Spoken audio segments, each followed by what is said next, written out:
अस्सलाम वालेकुम बच्चों, कैसे हैं आप? खैरियत से?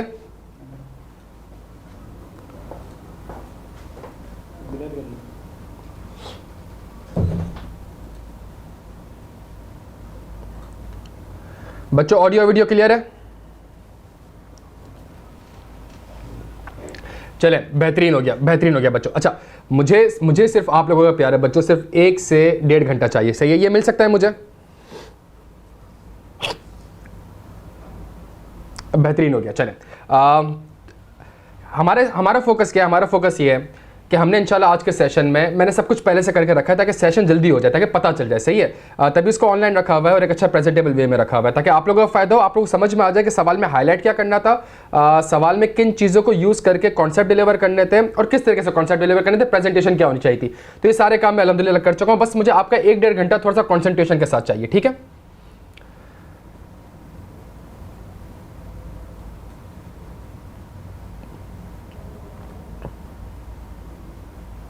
चलें, बेहतरीन हो गया। अच्छा, स्लाइड सबको दिख रही है?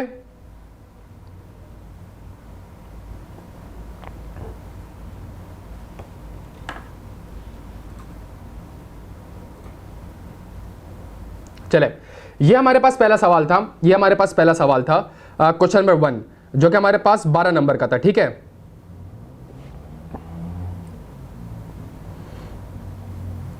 Your firm is the statutory auditor of AL, a listed company for the year ended 31 December 2022. AL deals in the fast-moving consumer goods. In recent times, the FMG sector has experienced a significant growth, and with numerous new players entering the market and established, the company is expanding their operations, resulting in a fiercely contested industry. The company has consistently endeavored to meet over ever-looking needs and preference of the consumer by adopting with fast read कर रहा हूँ because आप लोग read कर चुके, सही है? Effective this year, the company has commenced the importing raw material for its new category of consumer products. Some of these raw materials have a short shelf life and could become harmful if used after their expiration date. However, AL has successfully captured the attention of customers with its exceptional finished product. During the year, the company has commenced the expansion, resulting in a significant increase in sales. सही है? During the year, the company has commenced the expansion of its production facilities and the implementation of an ERP system to integrate its operation with the financial reporting process. These initiatives are being financed through the additional borrowing facilities. सवाल में 3 requirement है: identify and discuss the business risk and the related audit risk from the above scene. तो इसका मतलब है सवाल में आपने बिजनेस रिस्क आइडेंटिफाई करना है और बिजनेस रिस्क के बेसिस पे आपने ऑडिट रिस्क आइडेंटिफाई करना है। इसमें बच्चों को मसला क्या आया कि यहाँ पे आपके आंसर का स्ट्रक्चर दोनों कंसिस्टेंट होने चाहिए थे, सही है? अच्छा, इसमें कुछ इस सवाल में कुछ इंपॉर्टेंट इंफॉर्मेशन है, कुछ इंपॉर्टेंट कीवर्ड्स हैं जो आपने पेपर में हाईलाइट किए थे।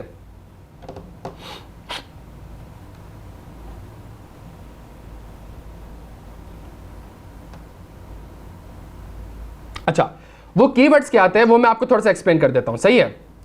मैंने लिखा पहला keyword numerous new players entering the market. Numerous new players entering the market, जबरदस्त साहिल, जबरदस्त, सही है? अच्छा, दूसरा मैंने लिखा evolving needs and preference of the consumer. सही, कंज्यूमर की डिमांड, कंज्यूमर की प्रेफरेंस, कंज्यूमर का टेस्ट कंटिन्यूस बेसिस पे चेंज होता जा रहा है, ठीक है? तीसरी चीज मैंने लिखी कि कंपनी ने इंपोर्ट करना स्टार्ट कर दिया है रॉ मटेरियल को। चौथी चीज मैंने लिखी कि जो शॉर्ट शेल्फ लाइफ है and it could become harmful if used after their expiration. पांचवी जो इंपॉर्टेंट चीज थी वो थी expansion of its production facilities. वो अपनी प्रोडक्शन फैसिलिटी को एक्सपेंड कर रहा है और उसने एक ERP सिस्टम इंप्लीमेंट करा है ताकि अपने ऑपरेशंस को इंटीग्रेट कर सके।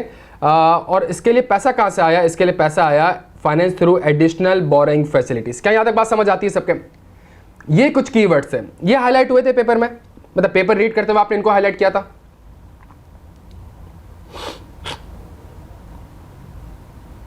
कुछ हुए थे कुछ नहीं, सही है? अच्छा, कुछ हुए थे कुछ नहीं, तो इसका मतलब है थोड़ा मसला है, ठीक है? अच्छा, मैंने क्या करा, तो बस मैं आप समझ रहे हैं कि मैं इसी तरीके से इंशाल्लाह आपके साथ डिस्कस एक प्रेजेंटेबल वे में करने जा रहा हूं ताकि सब कुछ सामने क्लियर हो जाए, ठीक है? ये सवाल कंपैरेटिवली अच्छा होना चाहता। थोड़ा सा आज 315 को रिकॉल कर लें क्विकली, जल्दी से आज 315 को क्विकली रिकॉल कर लेते हैं। हमने अंडरस्टैंडिंग लेनी होती है एनवायरनमेंट की, हमने अंडरस्टैंडिंग लेनी होती है एंटिटी की, और हमने अंडरस्टैंडिंग लेनी होती है इंटरनल कंट्रोल्स की, सही है? हमारे पास सबसे पहले इंडस्ट्री होता है एनवायरनमेंट में, फिर रेगुलेशंस होती हैं, और it could be other external factors. इसी तरीके से एंटिटी में मेरे पास नेचर ऑफ द एंटिटी होती है, ओनरशिप एंड गवर्नेंस स्ट्रक्चर होता है, फाइनेंसिंग होती है और इन्वेस्टमेंट होती है। ठीक है, क्या इंडस्ट्री से ऊपर जो मैंने चीजें हाईलाइट करी मैं नीचे डंप करना स्टार्ट कर रहा हूं। सही है, इंडस्ट्री की जब मैं अंडरस्टैंडिंग लेता हूं तो मुझे पता चलता है कि new player entering into the market. सही है, वो नोकिया वाली एग्जांपल सामने रखिएगा, new player entering into the market. अच्छा, सेकंड चीज, चेंज इन कंज्यूमर प्रेफरेंस। सही, आप एक प्रोडक्ट बनाते हो इतनी मेहनत से, कल को कंज्यूमर की प्रेफरेंस ही चेंज हो जाती है। ठीक है, ये भी इंडस्ट्री में ये चल रहा है भाई, आप जिस इंडस्ट्री में ऑपरेट करते हो उसमें ये चल रहा है। अच्छा, रेगुलेशन कुछ हो सकती है, हाँ हो सकती है, क्योंकि आपका जो प्रोडक्ट है वो हार्मफुल है after the expiry, harmful use after the expiry, तो मैंने उसको रेगुलेशन में लिख दिया। ठीक है, उसके बाद नेचर ऑफ द एंटिटी देखो तो मैं रॉ मटेरियल को इंपोर्ट कर रहा हूं, मेरे जो प्रोडक्ट है उसकी शॉर्ट शेल्फ लाइफ है, और फाइनेंसिंग अगर देखो तो मेरे पास एडिशनल बोरिंग फैसिलिटीज मैंने ली है। क्यों ली है? बिकॉज मुझे अपने प्रोडक्शन फैसिलिटीज को एक्सपेंड करना था और एक नया ERP सिस्टम इंप्लीमेंट करना था। यहां तक बात समझ आती है सबके भाई? ये आज 315 है ना, इसी तरीके से पढ़ते हैं ना।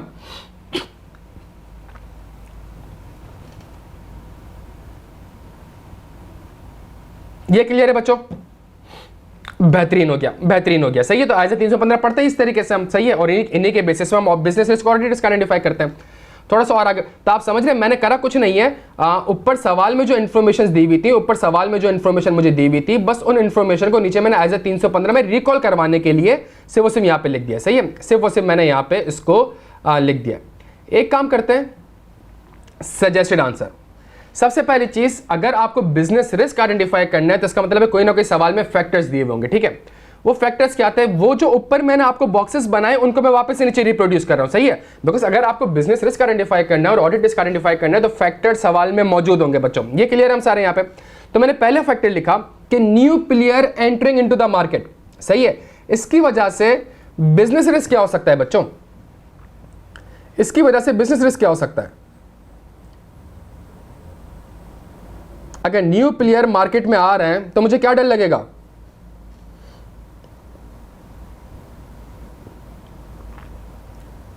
जबरदस्त अक्सा, बिल्कुल जबरदस्त। मार्केट शेयर कम हो जाएगा, कंपटीशन इंक्रीज कर जाएगा, डिमांड कम हो जाएगी, प्रॉफिट सैचुरेट हो जाएगा। बिल्कुल बिल्कुल सही कह रहे हैं, बिल्कुल सही कह रहे हैं।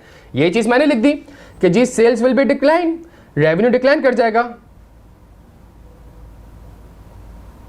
सही है, सेल्स डिक्लाइन होंगी, लॉसेस आएंगे। बिल्कुल सही बात है, बिल्कुल सही बात है। अच्छा, इसकी वजह से मेरा ऑडिट रिस्क क्या हो सकता है बच्चों? इसकी वजह से मेरा ऑडिट रिस्क क्या हो सकता है?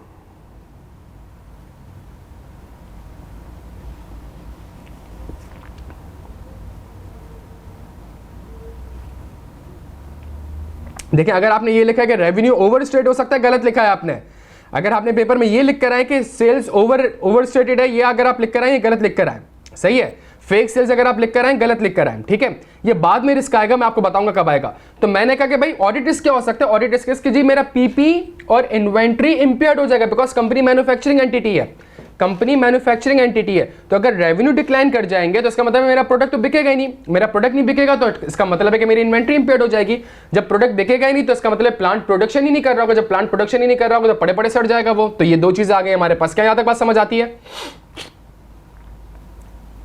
बेहतरीन हो गया। सही है, बेहतरीन हो गया।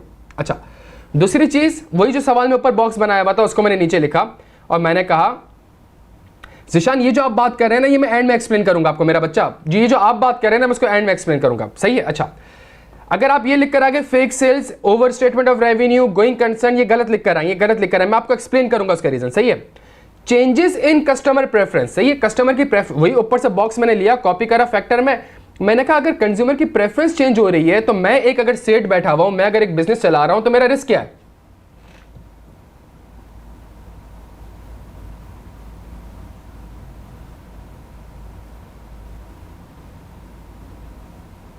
बिजनेस रिस्क क्या होगा? देखें, अगर आप ये कह रहे हैं, अगर आप कह रहे हैं, देखें यार बिजनेस रिस्क की बात कर रहा हूं, प्रोडक्ट बिकम आउटडेटेड, प्रेफरेंस जहां चेंज हो गई तो मेरा प्रोडक्ट आउटडेटेड हो जाएगा। आप समझने की कोशिश करें, मेरा प्रोडक्ट क्या हो जाएगा? मेरा प्रोडक्ट मेरा आउटडेटेड हो जाएगा। सही है। अगर मेरा प्रोडक्ट आउटडेटेड हो जाएगा, मैं इतनी मेहनत से मैन्युफैक्चर करूं एक प्रोडक्ट, कस्टमर कहे कि भाई मुझे तो ये प्रोडक्ट खरीदना नहीं है, मेरी तो डिमांड चेंज हो गई है, मेरा तो टेस्ट चेंज हो गया है, मेरी तो प्रेफरेंस चेंज हो गई है, तो यहां पे आके तो प्रोडक्ट बिकम, जब प्रोडक्ट आउटडेटेड हो जाएगा तो इसका मतलब क्या, इससे ऑडिट रिस्क क्या होगा? बस जबरदस्त जबरदस्त इन्वेंट्री इंपेयर्ड हो जाएगी भाई। मेरी इन्वेंट्री, मैं इतनी मेहनत और मुशक्कत से मैं एक प्रोडक्ट बनाता हूं और प्रोडक्ट बनाते हुए मुझे डर लग रहा होता है कि यार ये जो हमारा बच्चा है इसकी प्रेफरेंस चेंज हो जाएगी, ये कल को फिजिकल से ऑनलाइन में आ जाएगा, ऑनलाइन से रिकॉर्डिंग में आ जाएगा, रिकॉर्डिंग से 50 घंटे में आ जाएगा, 50 घंटे से 30 घंटे में आ जाएगा, 30 घंटे से 15 घंटे की समरीज में आ जाएगा। तो मैं प्रोडक्ट पे मेहनत करता रहूं 6-6 महीने, 8-8 महीने, साल बाद, यहाँ हमारे कस्टमर की प्रेफरेंस चेंज हो जा रही है, तो इसका मतलब है मेरे जो प्रोडक्ट है वो क्या हो जाएंगे, वो ऑब्सोलीट हो जाएंगे। अच्छा, जब प्रोडक्ट मेरा हो जाएगा तो इसके बेसिस पे क्या हो जाएगा, इन्वेंट्री और पीपी दोनों की इंपेयरमेंट हो जाएगी। बिल्कुल बिल्कुल सही कह रहे हो, सही है। अच्छा, तीसरी चीज मैं क्या इंपोर्ट करता हूं बच्चों, मेरा नेचर ऑफ द एंटिटी क्या है, मैं रॉ मटेरियल को क्या करता हूं, रॉ मटेरियल को इंपोर्ट करता हूं। तो जब मैं एक चीज इंपोर्ट करता हूं तो मुझे डर क्या लग रहा होगा, मुझे डर क्या लग रहा होगा, पाकिस्तान के हालात हैं, पाकिस्तान के हालात है कि मेरा अनफेवरेबल एक्सचेंज रेट ना हो जाए। ऑडिटर कहेगा अनफेवरेबल एक्सचेंज रेट से मुझे कोई लेना देना नहीं है, मुझे तो इस चीज से लेना देना है कि आपकी परचेज और पेबल आपने करेक्ट रेट पे रिकॉर्ड नहीं किया होगा। आपने परचेज और पेबल को, IFRS 21 नहीं है रैन, IAS 21 है, आपने परचेज और पेबल को सही रेट पे रिकॉर्ड नहीं किया होगा। प्लस अगर अनफेवरेबल एक्सचेंज रेट हो गया, 100 की चीज आपको, आप खुद माशाल्लाह आप देखते हैं यार सारी चीजें, 160 रुपए पे डॉलर इमरान खान छोड़ के गया था, 300 रुपए पे आज डॉलर नहीं मिल रहा। तो आज पहले जब मैं $1 का प्रोडक्ट मंगाता तो मुझे 160 का पड़ता था, अब मुझे 300 रुपए का पड़ रहा है। तो 300 का पड़ रहा है, बेचने जाऊंगा तो 350 400 का बेचूंगा क्या, तो मेरा कोई प्रोडक्ट खरीदेगा थोड़ी, सब बोलेंगे इतना महंगा हो गया। क्या यहां तक बात समझ आ रही है? तो इन्वेंट्री पीपी यहां पे भी इंपेयर्ड हो गई। अच्छा, उसके बाद लिखा हुआ था सवाल में शॉर्ट शेल्फ लाइफ, इसका मतलब है जहां प्रोडक्ट खरीदा 2-3 महीने के अंदर आपने बेचना है, 2-3 महीने के अंदर अगर आपने नहीं बेचा तो आपका प्रोडक्ट की जो शेल्फ लाइफ है वो बड़ी शॉर्ट है, सही है। अगर शॉर्ट शेल्फ लाइफ है तो बिजनेस को, सेट को डर किस चीज का लग रहा होगा,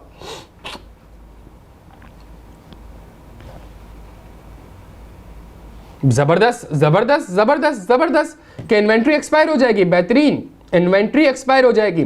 मुझे इससे लेना देना नहीं है कि आपकी इन्वेंट्री एक्सपायर हो जाएगी, मुझे तो लेना देना इस चीज से है कि अगर आपकी इन्वेंट्री एक्सपायर हो जाएगी तो IAS 2 के हिसाब से आपने क्या लोअर ऑफ कॉस्ट और NRV पे इसको रिकॉर्ड करा है कि नहीं करा। तो ऊपर वाले इन्वेंट्री इंपेयर्ड से मैं इसको लिंक कर रहा हूं, सही है।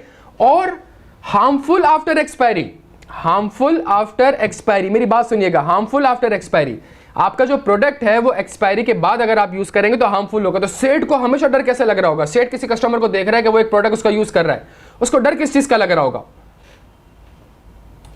सेठ को डर ये लग रहा होगा कि जी कस्टमर शायद कहीं एक्सपायर्ड प्रोडक्ट यूज ना कर दे या मैं कहीं एक्सपायर्ड प्रोडक्ट सेल ना कर दूं, और अगर उसने एक्सपायर्ड प्रोडक्ट खा लिया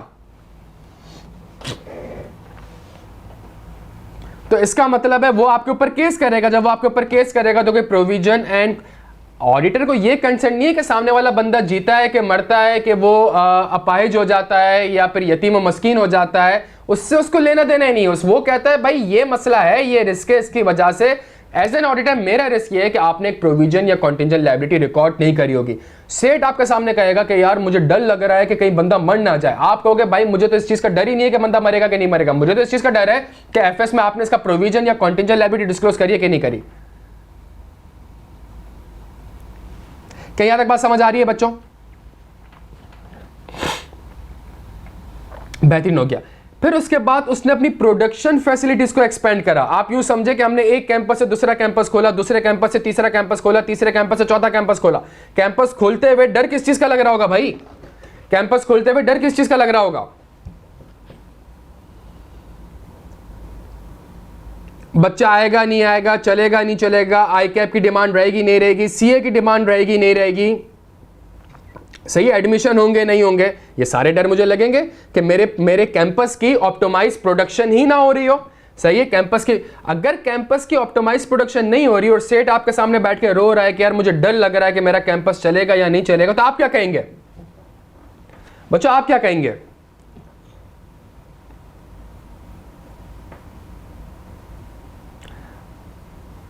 आप कहेंगे बहुत अफसोस हुआ सुन के, लेकिन एक और अफसोस वाली बात सुने कि मुझे डर ये लग रहा है, मुझे डर ये लग रहा है कि क्या आपने इंपेयरमेंट रिकॉर्ड की भी है कि नहीं करी, क्या आपने पीपी को इंपेयर्ड किया भी है कि नहीं किया। फिर सेठ आपसे बोलेगा ओ भाई ये जो मैंने प्लांट खरीदा है ना, जो प्रोडक्शन फैसिलिटी एक्सपेंड करी है, ये बोरोइंग से ही करी है, बैंकों से लोन लिया है, बैंकों से लोन लिया है। सेठ को डर क्या लग रहा होगा?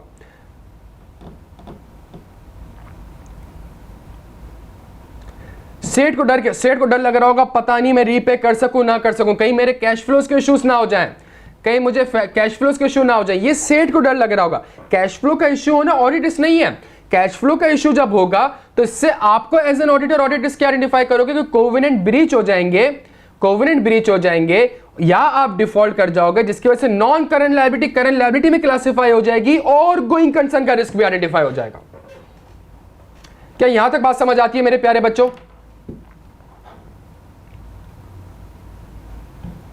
क्या यहां तक मेरी बात समझ आती है? सबसे इंपॉर्टेंट चीज प्रेजेंटेशन आप समझ रहे हैं, इसका स्ट्रक्चर और लिंकिंग समझ रहे हैं कि किस तरीके से मुझे सवाल की इंफॉर्मेशन को यूज करके, किस तरीके से मुझे सवाल की इंफॉर्मेशन को यूज करके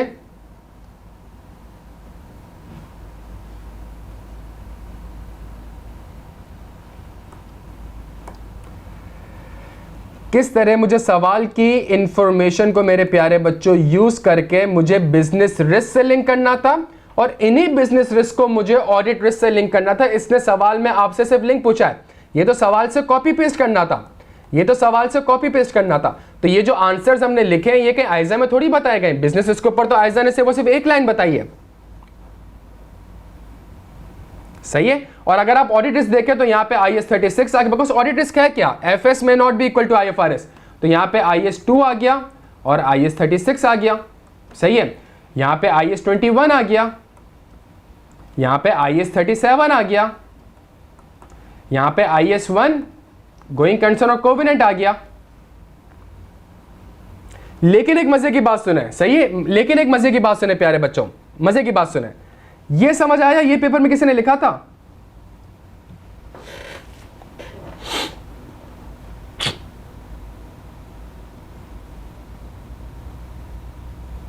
देखे मैंने लिखा क्या है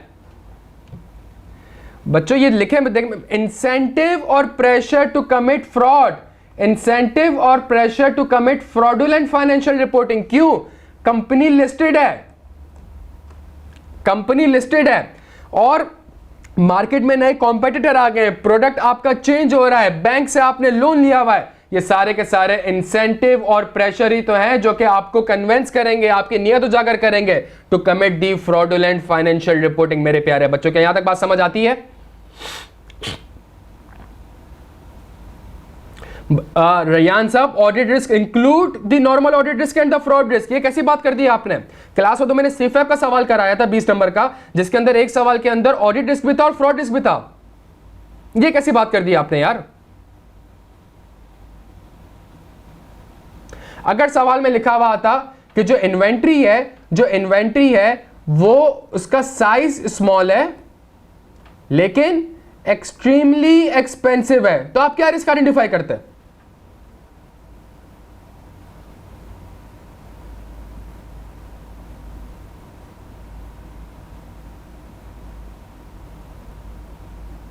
तो रोशन, ड्राफ्टिंग बहुत थेफ्ट थोड़ी कहता हूं मैं कहता हूं miss appropriation of asset. 420 auditor थोड़ी हैं आप जो आप थेफ्ट का वर्ड लिखेंगे, आप कहेंगे मिस एप्रोप्रिएशन ऑफ एसेट। कल को इंशाल्लाह फर्म में जाएंगे, सीएफओ के साथ बैठेंगे तो आप ये थोड़ी कहेंगे कि मुझे मेरा रिस्क है कि आपका स्टाफ चोरी करता है, चोरी का वर्ड थोड़ी यूज करेंगे यार। आप तो पढ़े लिखे, आप तो कहेंगे मिस एप्रोप्रिएशन ऑफ एसेट है।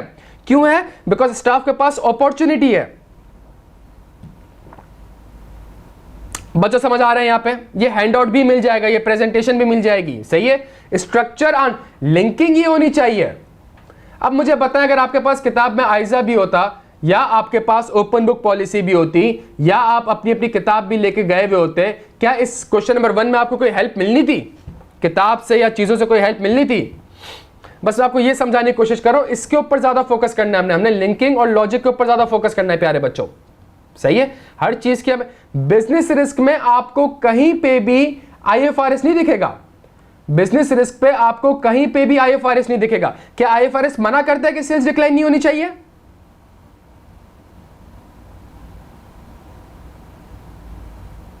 क्या IFRS मना करता है कि एक्सचेंज रेट ऊपर नीचे नहीं होना चाहिए? IFRS तो उसकी अकाउंटिंग बताता है सिर्फ, जो कि आपका ऑडिट रिस्क है। डन हो गया प्यारे बच्चों?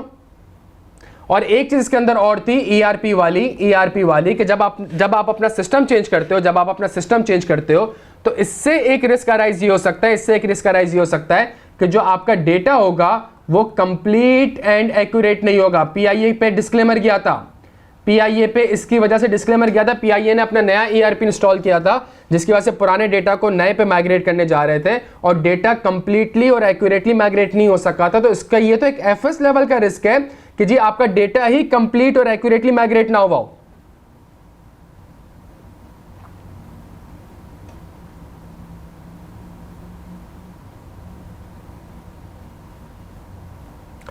रोशन बिल्कुल सही कह रहे हो, बिल्कुल सही लिख सकते हो, बिल्कुल लिख सकते हो। क्लियर है प्यारे बच्चों? यहां पे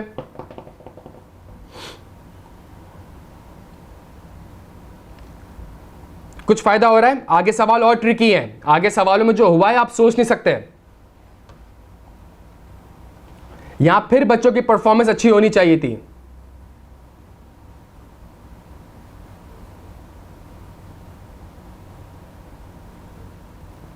कोड ऑफ एथिक्स को थोड़ी देर के लिए डेफर कर रहा हूं। क्वेश्चन नंबर 4 पे आते हैं बच्चों, क्वेश्चन नंबर 4 पे आते हैं। Your firm is the statutory auditor of BCL clothing limited, सही है। For the year ended 31 December 2022, BCL is a manufacturer of active wear. The draft financial statement shows the profit before taxation of ₹300 million. During the audit, it was observed that there was an outstanding receivable of ₹0.3 million from SPL since June 2022. On inquiry, the management informed your team that this represents a receivable from SPL for management service related to supply chain management and human resource management. Further inquiry revealed that SPL was referred to BCL by one of the BCL director who also holds the same position in SPL. This was because SPL is a newly incorporated business and required the assistance in setting up these department. Evaluate the above situation and discuss the course of action. Reporting implications are not required. सवाल में 2 requirement है, evaluate करना है। कितने number का सवाल है? 12। तो शुरू के जो 2 सवाल आपके पास पेपर में आए थे वो 28 नंबर के थे, सही है। इस सवाल में मसला क्या था? आप सारे सही कह रहे हैं आरपी है, आप सारे सही कह रहे हैं आरपी है, लेकिन सवाल में कहीं पे भी रिलेटेड पार्टी का वर्ड यूज नहीं हो रहा, ठीक है। सवाल में उसने लिखा क्या है? सवाल में उसने ये लिखा है कि जो आपकी कंपनी का डायरेक्टर है वो उस कंपनी में भी डायरेक्टर है। अब यहां मसला ये है प्यारे बच्चों, इसमें कीवर्ड्स क्या आते हैं हमारे पास? इसमें कीवर्ड्स क्या आते हैं? कंपनी का बिजनेस क्या है? कंपनी का बिजनेस क्या है? क्लोथिंग, सही है। कंपनी का एक रिसीवेबल आ रहा है 0.3 मिलियन। कंपनी का एक डायरेक्टर है जो कि दूसरी कंपनी में भी डायरेक्टर है और जिससे रिसीवेबल आ रहा है उसी कंपनी में डायरेक्टर है, plus profit before tax 300 million का आ रहा है। ये सवाल में इंफॉर्मेशन दी हुई है, सही है। अब सवाल की इंफॉर्मेशन को मैं देखूं, SPL was referred to BCL by one of the BCL director who also holds the same position in SPL. IS-24 देखता हूं, IS-24 के हिसाब से ये रिलेटेड पार्टी नहीं है, ऐसा ही है प्यारे बच्चों। IS-24 के हिसाब से ये रिलेटेड पार्टी नहीं है। डन हो गया। लेकिन कंपनीज एक्ट देखता हूं तो कंपनीज एक्ट में एक डेफिनेशन है हमारे पास एसोसिएटेड कंपनीज की, और एसोसिएटेड कंपनी में कहता है if a person who is a director of a company is also the director of another company, तो ये एसोसिएटेड कंपनी आ जाएगा, ये एसोसिएटेड कंपनी आ जाएगा। सर हम तो IS-24 रिलेटेड पार्टी, आप एसोसिएटेड कंपनी की तरफ क्यों लेके जा रहे हैं? मैं इसलिए लेके जा रहा हूं बिकॉज सेक्शन 208 जो है रिलेटेड पार्टी ट्रांजैक्शन का, वो आपसे कहता है the expression related party includes, related party की डेफिनेशन में वो आपसे कहता है एसोसिएटेड कंपनी, होल्डिंग सब्सिडरी और associated company. It means associated companies are related party, ठीक है। Associated companies are related party. अच्छा, 4th स्केड्यूल में जाके देखता हूं तो 4th स्केड्यूल आपसे कहता है the following shall be disclosed in the financial statement, namely the name of the associated companies और रिलेटेड पार्टीज और undertaking with whom the company had entered into a transaction or had agreement or arrangement in place during the financial year, along with the basis of relationship describing the arrangement, common directorship and the percentage of shareholding. Definitely related party as per IFRS standard shall be considered. तो इसका मतलब ये है कि अगर आपने आइजा 550 को थोड़ा तमीज से पढ़ा होगा तो आइजा 550 एप्लीकेबल फाइनेंशियल रिपोर्टिंग फ्रेमवर्क का वर्ड यूज करता है। पाकिस्तान में applicable financial reporting framework IFRS भी है और कंपनीज एक्ट 2017 भी है। IFRS के हिसाब से रिलेटेड पार्टी नहीं है, लेकिन कंपनीज एक्ट के हिसाब से ये रिलेटेड पार्टी है। चूंकि ये कंपनीज एक्ट के हिसाब से रिलेटेड पार्टी बन गई है, तो आइजा 550 जो है वो सिर्फ IAS के ऊपर अप्लाई थोड़ी होता है। आइजा 550 तो एप्लीकेबल फाइनेंशियल रिपोर्टिंग फ्रेमवर्क का वर्ड यूज करता है।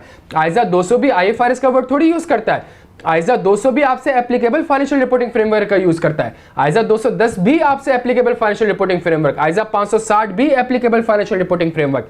तो इन सारी चीजों को अगर मैं देखूं तो इसके बेसिस पे सजेस्टेड आंसर में अब चूंकि आइजा 550 एप्लीकेबल फाइनेंशियल रिपोर्टिंग का तस्करा करता है, तो आइजा 550 एप्लीकेबल हो चुका है। चूंकि आइजा 5 नहीं, ये सब नहीं लिखना था, सिर्फ आपको कॉन्सेप्ट क्या लिखना था मैं आपको बता देता हूं। नहीं, पूरा रॉन्ग नहीं होगा, पूरा रॉन्ग नहीं होगा, मैं आपको बता रहा हूं। आप आंसर देख ले मेरा एक बार रोशन, सही है। ऊपर जो सवाल में मैंने बॉक्सेस बनाए, नीचे उनको मैं रिप्रोड्यूस कर रहा हूं। सही, सवाल में क्या लिखा हुआ है, one of the BCL director is also a director in SPL। तो इवैल्यूएशन इसकी क्या हो गई, इवैल्यूएशन इसकी हो गई therefore it is a related party as per रोशन, एज पर कंपनीज एक्ट 2017 है। Therefore it is related party as per. तो ऊपर वाली सारी चीजें आपको समझाने के लिए दी हैं। ये जो आप किताबें पढ़ते हो और ये एप्लीकेबल फाइनेंशियल रिपोर्टिंग फ्रेमवर्क को काट देते हो, या फिर हम टीचर काट देते हैं और आगे IFRS लिख देते हैं, तो यहां गड़ जाते हैं फिर हम। सही है। अच्छा, अगली चीज, BCL is a manufacturer of active wear clothing, however transaction with the related party is management service related to supply chain management and human resource management। इस सवाल में जो ये लिखा हुआ है, ये किसको, आइजा 550 के कौन से कॉन्सेप्ट को, जबरदस्त, transaction with the related party. तो ऊपर मैंने कहा it is a related party, और जो ट्रांजैक्शन है वो है outside the normal course of business. बेहतरीन हो गया। Further inquiry revealed that the SPL was referred to BCL by one of the BCL's director who also holds the same position। Further inquiry revealed इसका मतलब है transaction with the related party is identified by the auditor। Transaction with the related party is identified by the auditor। आखिरी चीज, profit before tax is rupees 300 million, however transaction is rupees 0.3 million। तो मैंने इसका भी concept deliver किया, transaction is not quantitative material but qualitative material. प्यारे बच्चों, क्या यहां तक बात समझ आ रहा है?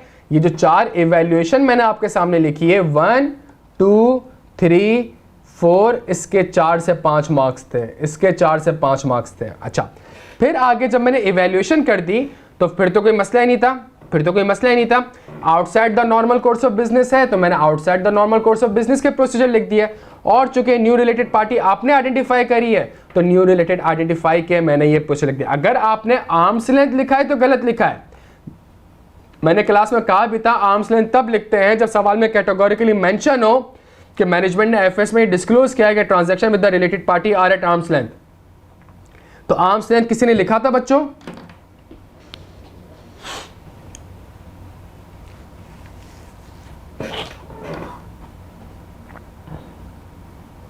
आर्म्स लेंथ नहीं लिखना था। तो सवाल में 2 सिनेरियो थे, outside the normal course of business plus the auditor had identified the related party. Done हो गया।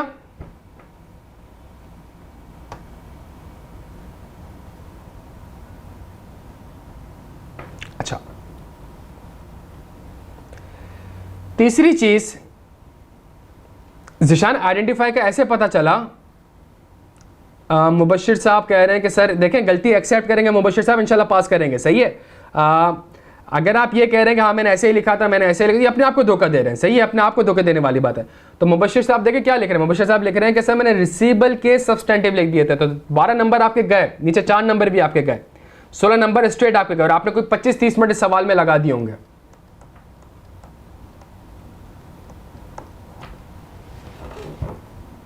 क्लियर है प्यारे बच्चों?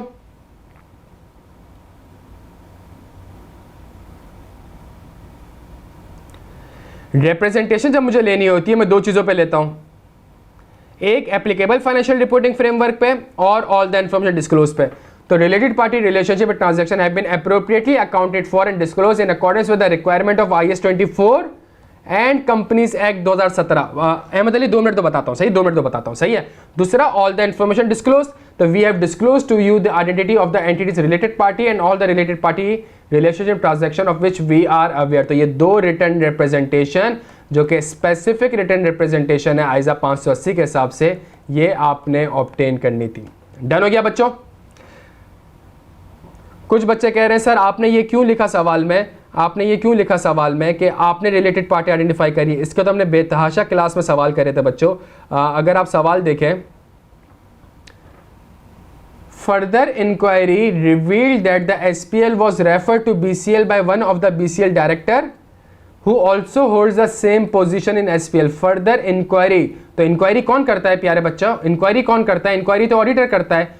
इंक्वायरी किससे करी? मैनेजमेंट से करी। जब मैनेजमेंट से इंक्वायरी करी तो मैनेजमेंट ने कहा कि भाई ये तो हमारी क्या है, ये तो हमारी कॉमन डायरेक्टर है, कॉमन डायरेक्टर है इसमें।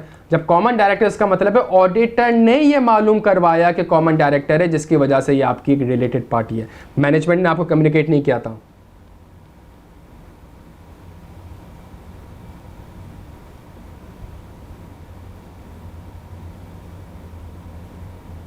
आदिल मैं तो ऊपर ही कंक्लूड कर चुका हूं कि क्वालिटेटिव मटेरियल है। क्वालिटेटिव मटेरियल का मतलब है क्वालिफाई करनी पड़ेगी ओपिनियन।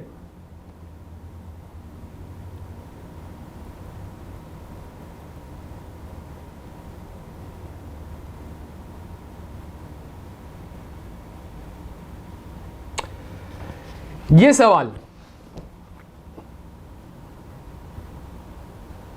अच्छा मैं कह रहे हैं कि मैनेजमेंट इंटेग्रिटी, मैं आपसे सिर्फ इतना कह रहा हूं 12 नंबर का सवाल है।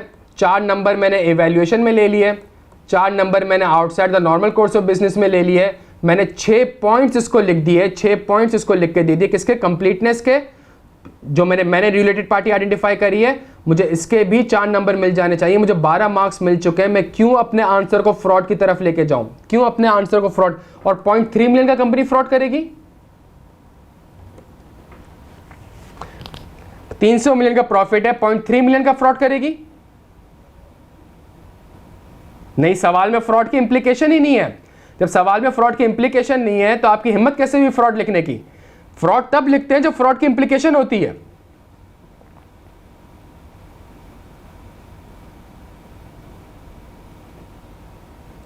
लाइक क्वेश्चन नंबर 1 जब हमने करा तो वहां पे इंसेंटिव और प्रेशर था, तो फ्रॉड का रिस्क लिखा।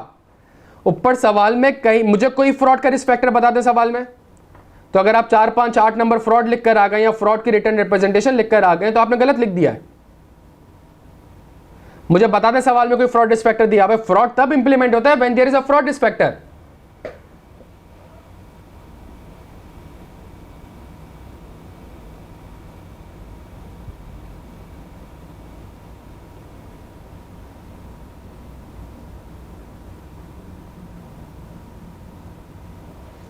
डन हो गया बच्चों?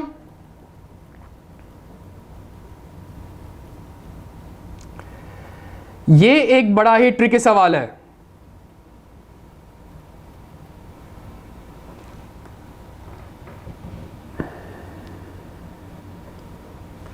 ये प्यारे बच्चों एक बड़ा ही ट्रिकी सवाल है। बहुत, कितने नंबर का सवाल है?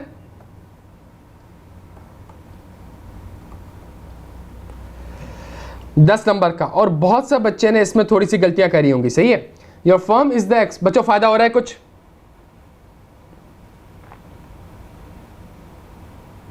अच्छा, your firm is the external auditor of Paso limited for the year ended 31 December 2022। The draft financial statement shows the profit before tax of rupees 250 million. Sorry. During the audit, it was observed that the management has not provided the depreciation on one of its production plant for the month of November and December, which has been temporarily shut down due to reduction in demand. The depreciation of the plant for these 2 months was rupees 5 million. सवाल की requirement, briefly evaluate the above situation and state any 4 की audit process which में be perform by your team. Majority बच्चे ने यहां पे blunders किए, सही है। देखें सवाल में की इंफॉर्मेशन क्या है। प्रॉफिट बिफोर टैक्स कितना है? 250 मिलियन का। मैनेजमेंट ने डेप्रिसिएशन रिकॉर्ड नहीं करा, कितने महीने का? 2 महीने का। अमाउंट कितना है इसका? 5 मिलियन की अमाउंट है। क्यों? प्लांट शटडाउन हुआ है और डिमांड रिड्यूस हुई है इसकी, सही है। Briefly evaluate the above situation. Depreciation का सब्सटेंटिव प्रोसीजर लिखने थे प्यारे बच्चों, सही है, लिख दिए थे डेप्रिसिएशन का substantive procedure.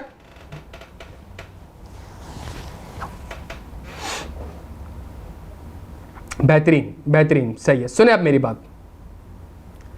Management has not provided the depreciation on one of its production plant for the month. इस सवाल से कॉपी कर लिया मैंने, मैं इसको रीड नहीं कर रहा। इवैल्यूएशन में मैंने लिखा management had change it's estimate, अच्छा वर्ड लिखो ना मैं, management has change it's estimates from straight line और रिडक्शन मेथड टू प्रोडक्शन या आउटपुट मेथड। तो वो प्रोडक्शन जीरो हो रही है तो डेप्रिसिएशन भी जीरो। तो मैंने एक अच्छा वर्ड लिख के दे दिया उसको कि मैनेजमेंट ने अपना अकाउंटिंग एस्टिमेट चेंज करा है।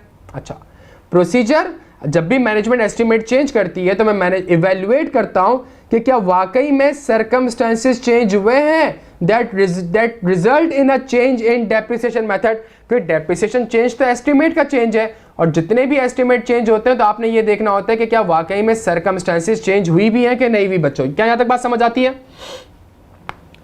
ये मैंने प्रोसीजर लिख दिया, ये मैंने प्रोसीजर लिख दिया, और रिपोर्टिंग इंप्लीकेशन मैंने लिखी। If the change in depreciation method is not in accordance with IAS 16, then it is a misstatement. Then it is a, however, the amount of misstatement is not material. However, the amount of misstatement is not material. क्यों?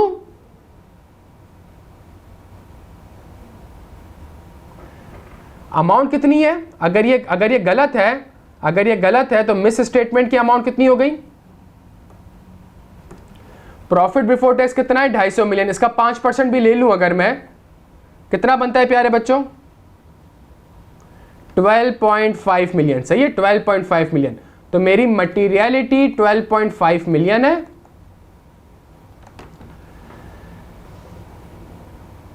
Sir question में estimate change की बात कहां लिखी हुई है? तो अगर मैनेजमेंट डेप्रिसिएशन रिकॉर्ड नहीं कर रही और पिछले सालों में डेप्रिसिएशन रिकॉर्ड कर रही थी तो इसका मतलब उसने अपना एस्टिमेट चेंज किया होगा ना आदिल। अगर मेरा प्लांट बंद हुआ है तो मैं अपना मेथड चेंज करूं, मैं कहूं भाई मैं तो जा रहा हूं किसके ऊपर? प्रोडक्शन या आउटपुट मेथड के ऊपर। कि अगर प्रोडक्शन होगी तो एक्सपेंस रिकॉर्ड होगा, वरना नहीं होगा। आईएएस अलाउ करता है बच्चे, तो सिंपल सी बात है क्या। और अगर आप उसमें, ये तो C5 का सवाल है, खैर चलें, नहीं यहां ये तो एज्यूम नहीं कर रहे हैं, ये कैसी बात कर दी आपने? सवाल में लिखा हुआ है आपको, तो आपने IAS 16 नहीं पढ़ा? आपने IAS 16 नहीं पढ़ा कि हम स्ट्रेट लाइन से प्रोडक्शन मेथड में कब जाते हैं, प्रोडक्शन से हम स्ट्रेट लाइन में कब जाते हैं, स्ट्रेट लाइन से हम रिड्यूसिंग बैलेंस मेथड, क्या आपने नहीं पढ़ा भाई? ये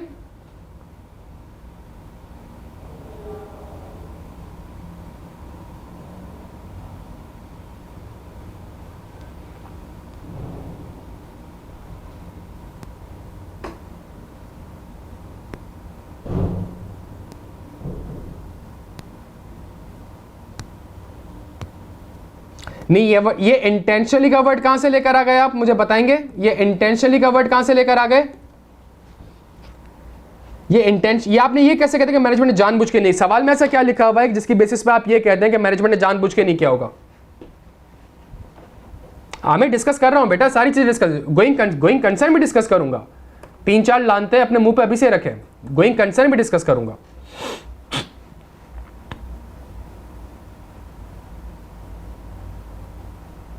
नहीं यार Mubashir, change in accounting estimate, अगर आप मेरे स्टूडेंट हैं तो आप ये कह नहीं सकते, because change in accounting estimate पढ़ा हुआ है हमने। चेंज इन अकाउंटिंग एस्टिमेट और चेंज इन अकाउंटिंग पॉलिसी पढ़ा हुआ है।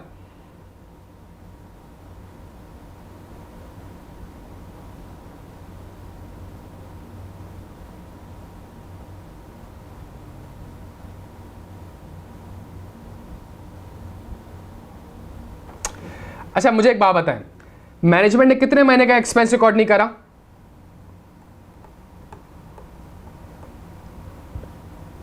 अक्टूबर तक किया था। तो अक्टूबर तक अगर मैं एक चीज कर रहा हूं, और नवंबर दिसंबर में अगर नहीं कर रहा, इसका मतलब है मेरा मेथड चेंज हुआ होगा बच्चों। इसका मतलब है मेरा मेथड चेंज, कॉमन सेंस वाली बात है ना। अगर मैं डेप्रिसिएशन एक्सपेंस 10 महीने मैंने रिकॉर्ड करा हुआ है, 2 महीने अगर मैं रिकॉर्ड नहीं कर रहा तो इसका मतलब है मेरा मेथड चेंज हुआ होगा ना।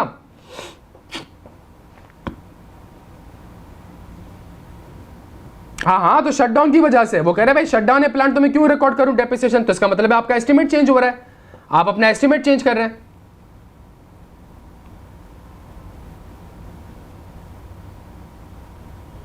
अगर पहले से ही आउटपुट मेथड होता तो फिर आप ऑब्जर्व थोड़ी करते हैं, अगर पहले से ही आउटपुट मेथड होता तो फिर आप ऑब्जर्व थोड़ी करते हैं। मतलब अगर आपने आर्ग्यूमेंट करना तो आर्ग्यूमेंट करते हैं। अगर आपको ये लगता है कि तो फिर अगर आउटपुट मेथड ही होता तो फिर सवाल में ये क्यों लिखा होता कि it was observed that the management has not provided depreciation.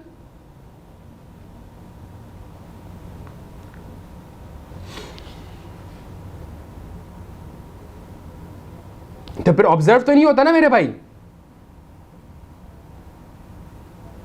समझ आ रही है बात। तो फिर आपने ऑब्जर्व, तो अगर आउटपुट मेथड होता तो आउटपुट मेथड में तो 2 महीने का डेप्रिसिएशन आ ही नहीं रहा होता, तो फिर ऑब्जर्व तो नहीं होता। ऑब्जर्व किया है तो इसका मतलब है कि मेथड कुछ और था और मेथड चेंज हुआ है।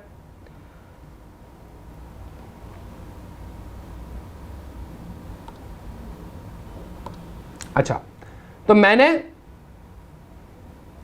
प्यारे बच्चों मैंने ये लिख दिया सर 6 नंबर का सवाल है, 6 नंबर का सवाल है evaluation procedure reporting implication. Evaluation procedure, तो अब तक 2 नंबर मिल रहे हैं मुझे, ये तो मुझे 2 नंबर मिल रहे हैं। ये तो मेथड चेंज करा है, अगर आपने अगर एक चीज चेंज करी है, देखें जिशान साहब, मैनेजमेंट कोई भी हरकत करती है ना, आप उसको आईएफआरएस में जाके देखते हैं कि आईएफआरएस के हिसाब से सही कि गलत है। आपने लिखा I wrote that management breach the IAS16 rule, तो IAS16 का कौन सा रूल है मेरे भाई, मुझे बता दें।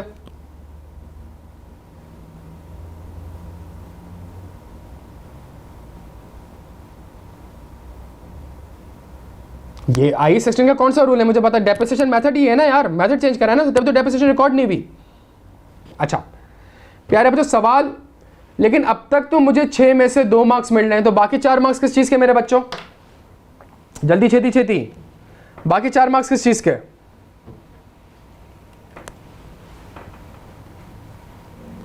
बच्चों तो 2 नंबर हो रहे हैं, चले 2 नंबर पे भी बहस कर रहे हैं हम। बाकी 6 मार्क्स किस चीज के भाई, डेप्रिसिएशन के प्रोसीजर। क्या होंगे हम डेप्रिसिएशन के प्रोसीजर्स,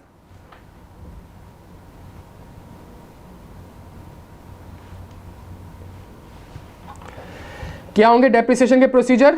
रिकैलकुलेट, जबरदस्त जबरदस्त जबरदस्त, रिकैलकुलेट और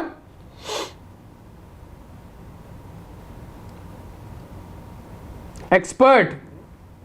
100 को डिवाइड करें 5 से, 100 को डिवाइड करें 5 से तो 20 आता है, तो हम एक्सपर्ट को इन्वॉल्व करेंगे। यूजफुल लाइफ, जबरदस्त।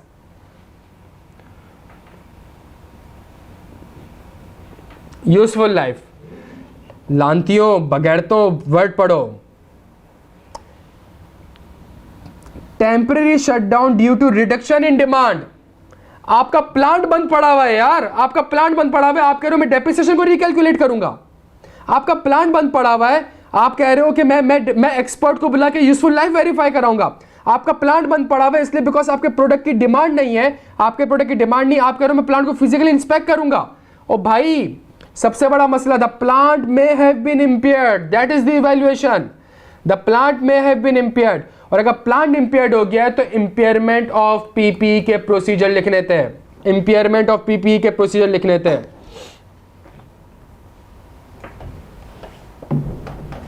रैयान उस पे भी आ रहा हूं, उस पे भी आ रहा हूं मेरा बच्चा, पहले ये तो समझ मेरे से यार।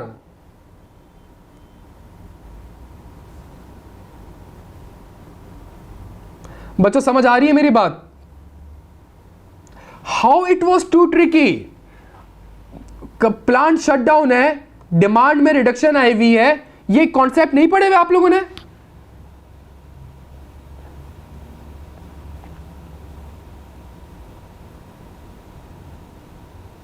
प्लांट बंद पड़ा हुआ है, प्लांट बंद पड़ा हुआ है, प्लांट बंद पड़ा हुआ है, डिमांड में रिडक्शन है,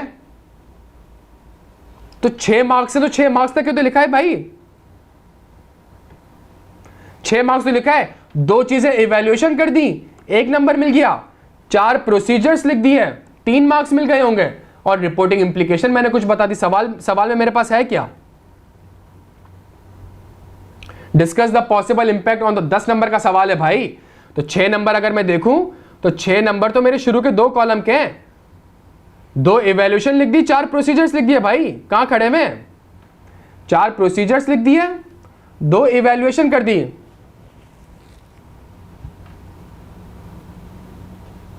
डन हो गया प्यारे बच्चों। तो यहां आपने क्या कंक्लूड करा, अमाउंट मटेरियल नहीं है, ऐसा ही था।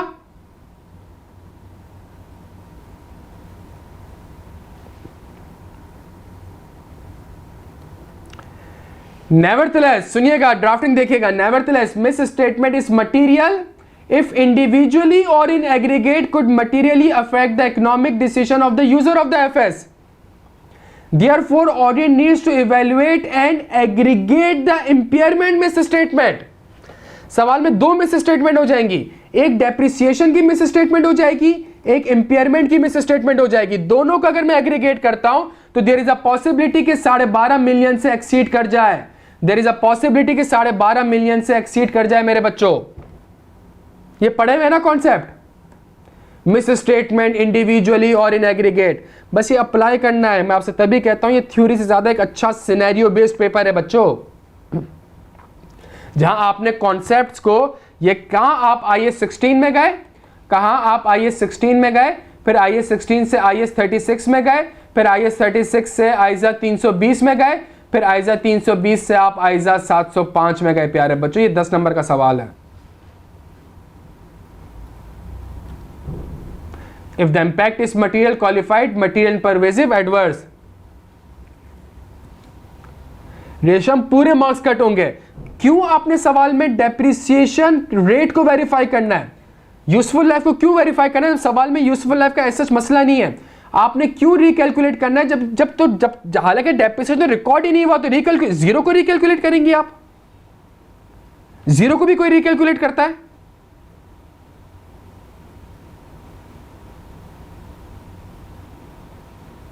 सवाल यह है कि मैंने डेप्रिसिएशन रिकॉर्ड नहीं करा बिकॉज मेरा प्लांट टेम्परेरी शट डाउन हो गया है, बिकॉज मेरे प्रोडक्ट की डिमांड नहीं है। ये कीवर्ड्स आपके नहीं समझ आ रहे। मैं यहां पे इसको ये लिख के आ जाऊं कि मैं डेप्रिसिएशन को रिकैलकुलेट करूंगा, मैं एसेट को फिजिकली इंस्पेक्ट करूंगा। ये 10 नंबर का सवाल था यार, और मुझे लग रहा है अपेरेंटली 10 में से आप लोगों के हार्डली 1-2 मार्क्स आए, इसमें ब्लंडर्स हुए हैं। और जो मैं आपको आंसर बता रहा हूं, मैं उसकी पूरी लॉजिक आपको एक्सप्लेन कर रहा हूं। गोइंग कंसर्न भी लिखा था, गोइंग कंसर्न लिखा आपने, going concern profit before tax 250 million का है यार मेरे भाई।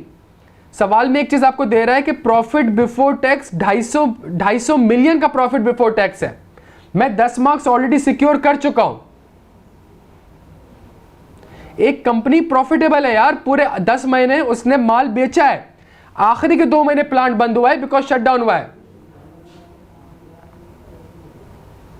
आपने गोइंग कंसर्न लिखना है, आप बिल्कुल लिख सकते हैं, मसला नहीं है। मैं जो रेलिवेंट था वो मैं लिख चुका हूं।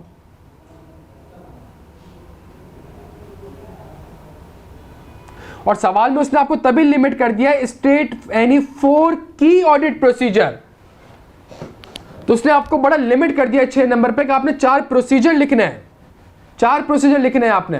तो इसका मतलब है 2 मार्क्स किस चीज के थे? 2 मार्क्स इवैल्यूएशन के थे।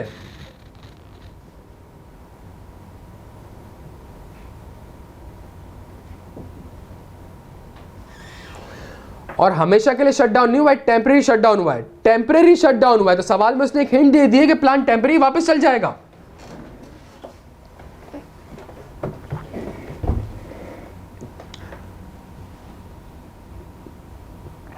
अगर सवाल में लॉस आ रहा होता तो फिर आप गोइंग कंसर्न भी लिखते, फिर सवाल 6 नंबर का नहीं तो सवाल 10-12 नंबर का। उसने आपको बड़ा लिमिट किया है कि आपने कहा मुझे 4 बताओ, तो पीपी तक आपने रहना था।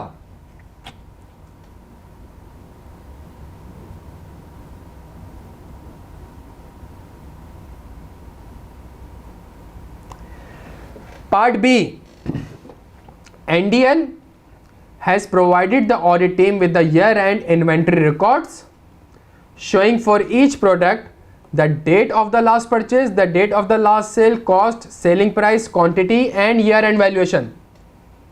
List any 5 substantive tests that the audit team can perform on the above information. हाँ जी,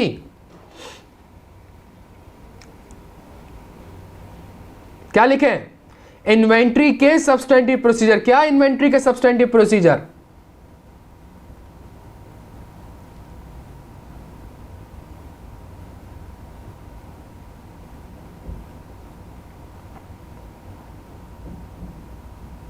कंप्लीटनेस के, कट ऑफ के. इन्वेंट्री में कट ऑफ होती है, बैलेंस शीट आइटम में कट ऑफ होती है.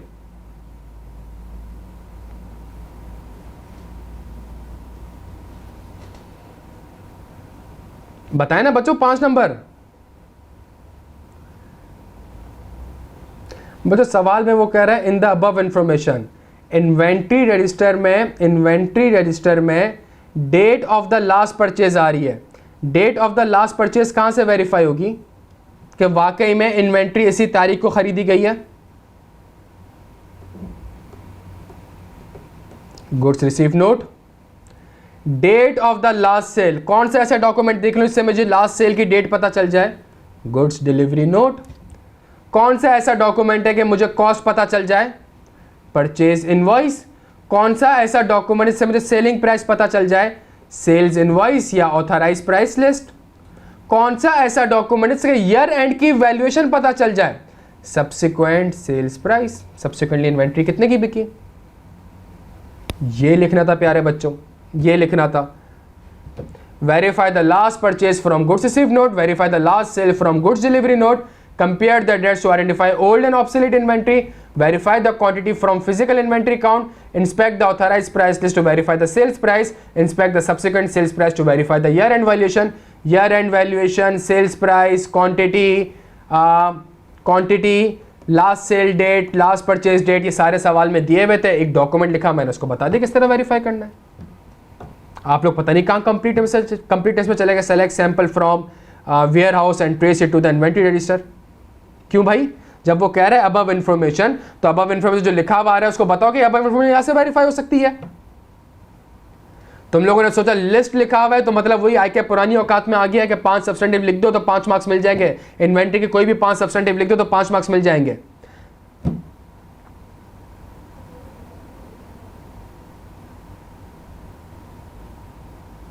तो ये कंप्लीटली एक सिनेरियो बेस्ड क्वेश्चन था.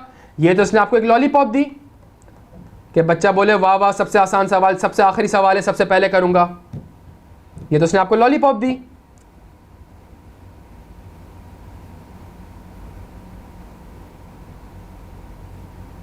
Exactly Umair, that is the issue. Exactly that is the issue. जब आपकी सोच बहुत ज्यादा हो रही हो ना कि भाई 3-4 आए जाए, तो आप मार्क्स देखें. आप देखें यार कि अगर गोइंग कंसर्न का उसे सवाल बनाना होता तो क्यों प्रॉफिट बिफोर टैक्स 250 मिलियन लिखता, क्यों टेम्परेरी शटडाउन का वर्ड लिखता.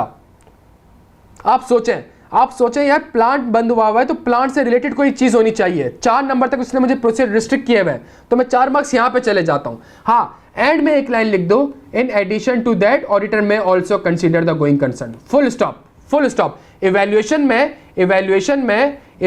आप यहां पे लिख दें, इवैल्यूएशन ही करनी है ना, गोइंग कंसर्न लिख दें, प्रोसीजर ना लिखें. क्यों? आपने खुद ही तो कहा कि 4 प्रोसीजर लिखो. आपको आईकैप को आपने खुद तो कहा 4 प्रोसीजर तो मैंने लिख दिया. इवैल्यूएशन में आप लिख दें गोइंग कंसर्न, मसला थोड़ी है. तो थोड़ा सा आपको पेपर में स्मार्टली प्ले करना होता है बच्चों.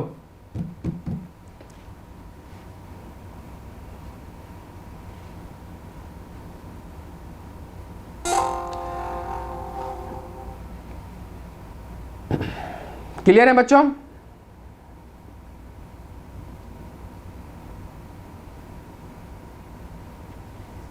अच्छा, मुझे 2 मिनट दे, सेशन खत्म नहीं हुआ है अभी मेरे प्यारे बच्चों, सेशन खत्म नहीं हुआ है. मेरी सिर्फ एक चीज सुन लें. लॉ का इंशाल्लाह सेशन हमारा कल होगा. सही है, कल हमारा इंशाल्लाह लॉ का सेशन होगा, इसमें हम लास्ट टाइम के पेपर को डिस्कस करेंगे. ये हमारे पास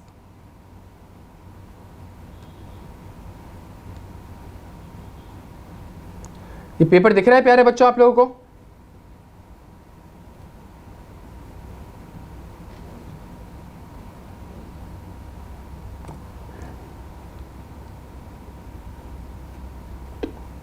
बस मुझे एक फाइल खोल लेते हैं प्यारे बच्चों लास्ट टाइम की।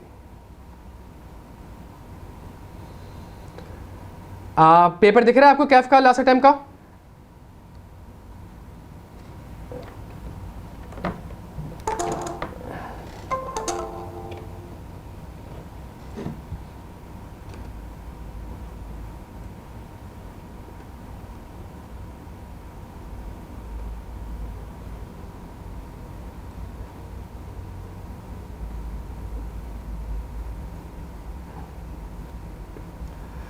अच्छा बच्चों, ये हमारे पास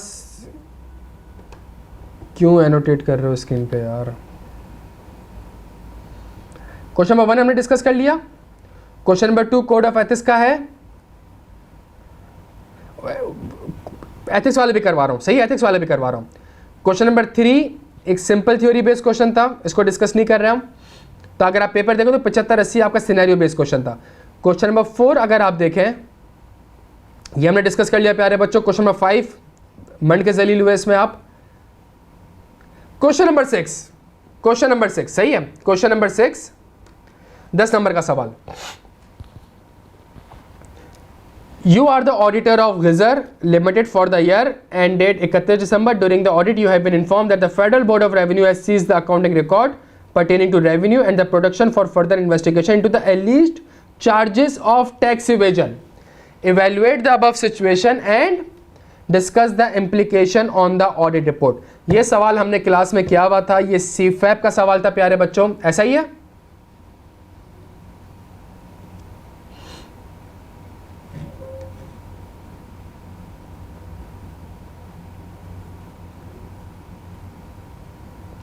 ये अगर आप CFAP का सवाल देखें तो CFAP में जून 19 में, जो ये आपको स्क्रीन दिख रही है CFAP की,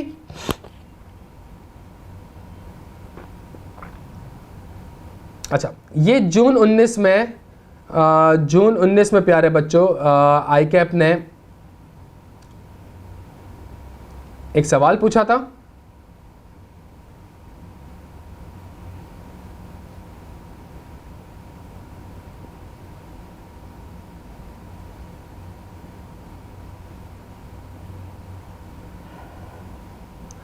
The following situation have arisen at the different audit clients of your firm. Afzal Limited is a listed company. During the audit of the financial statement, the Provincial Sales Tax Authority has seized the accounting records of the company on the charge of tax evasion. Discuss your firm's course of action along with the implication on the audit report. यहाँ पर उसने requirement में आपसे सिर्फ ये पूछ लिया है, evaluate the above situation and discuss the implication on the audit report। प्यारे बच्चों के यहाँ तक बात समझ आती है? प्यारे बच्चों, बच्चों ने क्या लिखा इस सवाल में? बच्चों ने कहा भाई दिस इज दी क्या लिखा बच्चों ने? स्कोप लिमिटेशन, सही है। बच्चे ने कहा अकाउंटिंग रिकॉर्ड सीज हो गए, ये तो किताब में पढ़ा हुआ था हमने, ये तो लिखा हुआ था, तो हमने फौरन से जाके लिखा प्यारे बच्चों क्या। लेकिन बात ये है, मसला ये है प्यारे बच्चों, मसला सारा का सारा ये है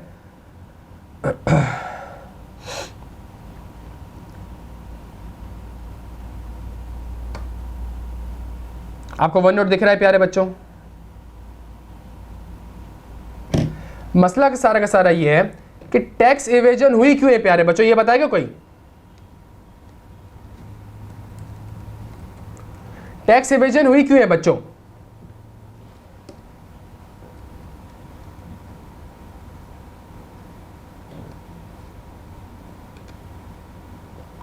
कोई बताएगा टैक्स एवेजन क्यों हुई है भाई?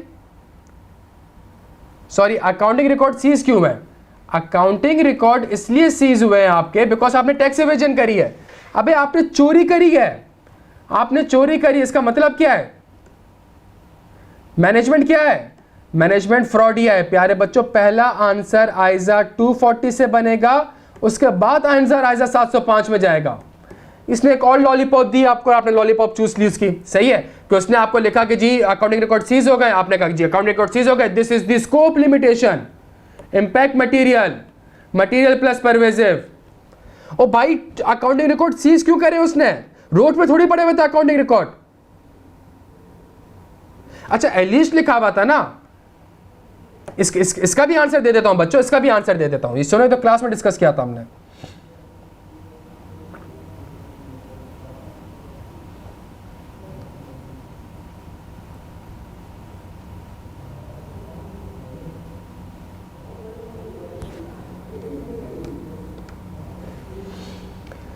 इसका आंसर देखें, मैंने खैर बच्चों को स्टूडेंट कॉर्नर में भी बताया हुआ है। The student primary drafted the answer from आजा 705 which is not correct if there is a tax evasion which creates doubt over the, जो आप एलिश का वर्ड यूज कर रहे हैं, मैं भी यही वर्ड यूज कर रहा हूं, which may creates a doubt over the measurement, therefore as a 240 will apply and thereafter as a 705 will apply।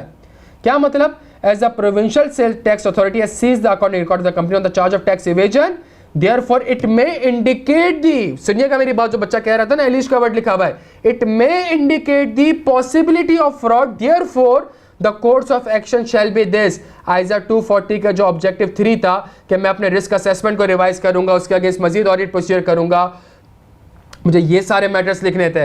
If the auditor believes based on the audit evidence obtained that it does not indicate, वो तो तुम्हारी एलिश वाली बात है ना, दूसरा scenario, if it does not indicate the possibility of fraud then it will be considered as a scope limitation beyond the control of an entity, therefore auditor would unable to obtain sufficient appropriate audit evidence if the impact is material, qualified, material and pervasive disclaimer। यहां तक बात समझ आ रही है? तो ये जो आप कह रहे हैं ना सर एलिश का, तो मैंने तो दोनों सिनेरियो कवर करा है। मैं ये कह रहा हूं कि भाई अगर फ्रॉड है तो ये काम करूंगा, अगर ये काम करने की बेसिस पर लगता है फ्रॉड नहीं है तो एक चीज तो ता कयामत कायम रहेगी, और वो ये है कि भाई स्कोप लिमिटेशन तो है, तो 705 पहले थोड़ी अप्लाई होगा इस दुनिया में, 705 पहले थोड़ी आया है। सर सिर्फ स्कोप लिमिटेशन मिला है 10 में से, शर्जील क्या नंबर मिलेंगे तुझे? 2 मार्क्स मिलेंगे यार। जो तूने आखिरी की 2 लाइनें लिखी है ये, तुझे लगता है इसमें तुझे कितने मार्क्स मिलेंगे? 2 मिल जाएंगे यार। ये जो लिखा है तूने, असल तो फ्रॉड था, तो पेपर में फ्रॉड होगा। तो बच्चों जो अभी आखिरी के हमने कुछ सवाल डिस्कस करे ना 30-40 नंबर के, 30-40 नंबर के हमने जो सवाल डिस्कस करे, ये एक बेसिक रीजन था कि उसमें आप अच्छे मार्क्स सिक्योर नहीं कर सके। फ्रॉड का 10 नंबर का सवाल अच्छा मार्क्स सिक्योर नहीं कर सके, वो प्लांट वाला 10 नंबर का सवाल उसमें इतना अच्छा मार्क्स सिक्योर नहीं कर सके, वो इन्वेंट्री के जो सब्सटेंटिव 5 नंबर उसमें इतने खास मार्क्स सिक्योर नहीं कर सके, कोड ऑफ एथिक्स 16 नंबर का, उसमें भी कोई इतनी खास परफॉर्मेंस नहीं रही है बच्चों की। क्या यहां तक बात समझ आती है?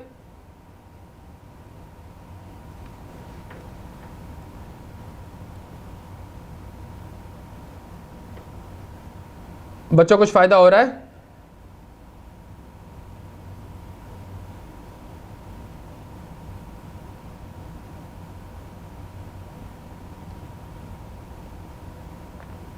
चलें, जबरदस्त बच्चों, जबरदस्त।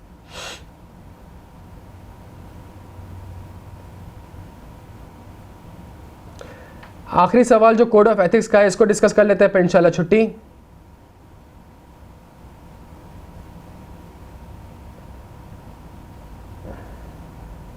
पावर पॉइंट सबको दिख रहा है बच्चों? पहला सवाल मेरे पास, चलें बच्चों आ जाए, पहला सवाल मेरे पास,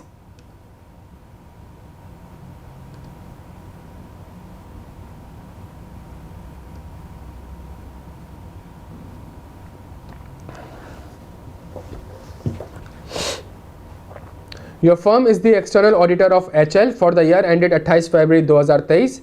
HL has set a strict deadline for the completion of audit. Due to this time limitation, one of the audit team member has prepared the fixed asset schedule.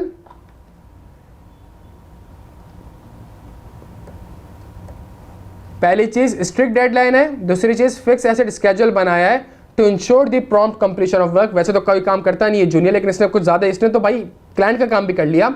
In the light of Code of Ethics for Chartered Accountants, identify and explain the threats to the fundamental principles. Identify and explain.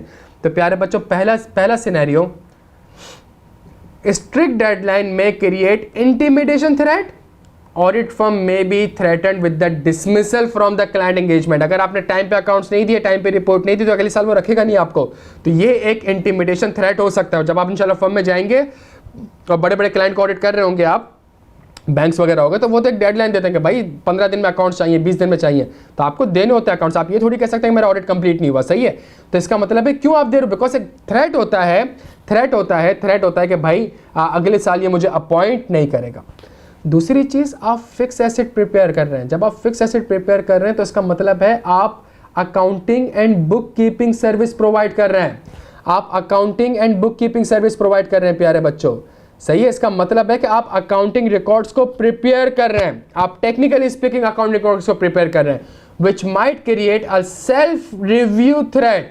आप ही ने fix asset का schedule बनाया और आप ही बैठ के इसको audit कर रहे हैं। नहीं भाई, मैनेजमेंट रिस्पॉन्सिबल है प्रिपरेशन के लिए। जब मैं थ्रेड को डिस्कस करूंगा तो मैं कहूंगा देखते हैं ऑडिट क्लाइंट क्या है, that are not public interest entity, और audit client that are public interest entity. दोनों में सिनेरियो डिफरेंस है। सवाल पढ़ के नहीं पता चल रहा कि ये पब्लिक इंटरेस्ट एंटिटी है कि नॉन पब्लिक इंटरेस्ट एंटिटी है।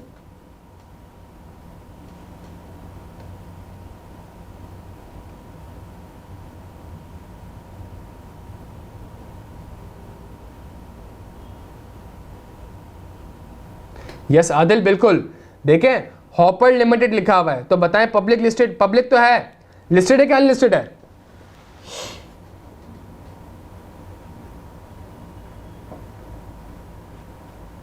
नहीं, बिल्कुल भी नहीं। हॉपर लिमिटेड बताएं लिस्टेड है अनलिस्टेड है? कैफ 7 पढ़ा हुआ है ना यार, हॉपर लिमिटेड है, लिस्टेड है, लिस्टेड है, अनलिस्टेड है?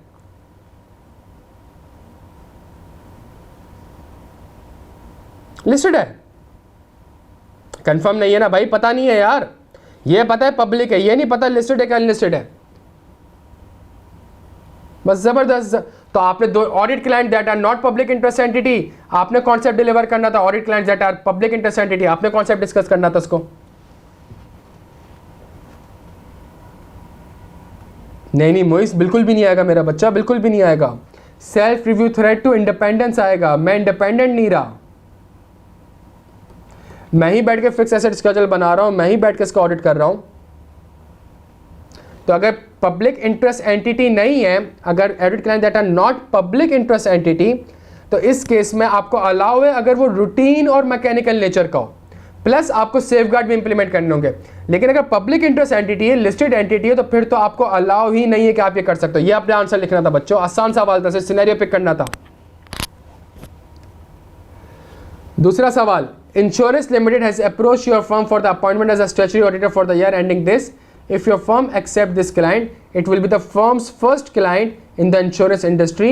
Apart from the audit partner, there is only one audit supervisor who have the previous experience of handling the insurance client.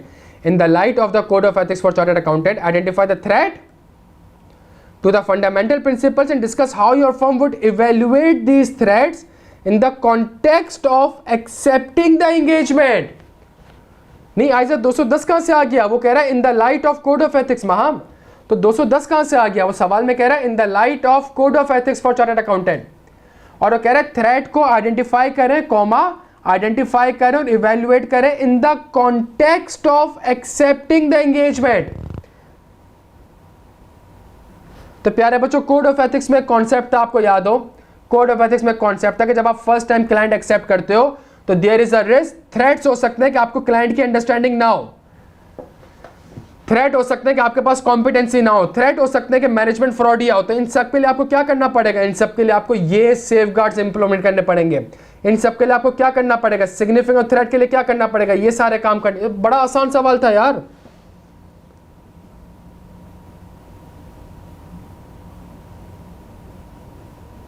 तो पास में भी पूछ चुका है, पास में उसने ऐसा थ्योरी बेस्ड क्वेश्चन पूछा, इस अटेम्प्ट में उसने आपसे सिनेरियो बेस्ड क्वेश्चन करके पूछ लिया।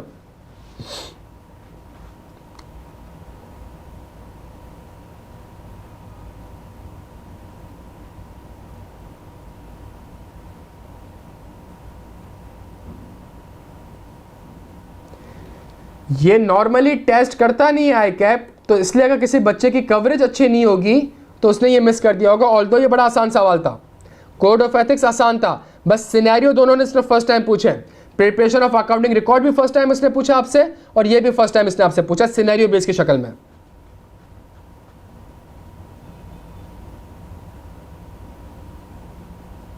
जबरदस्त बच्चों, जबरदस्त बच्चों। सेशन का कुछ फायदा हुआ?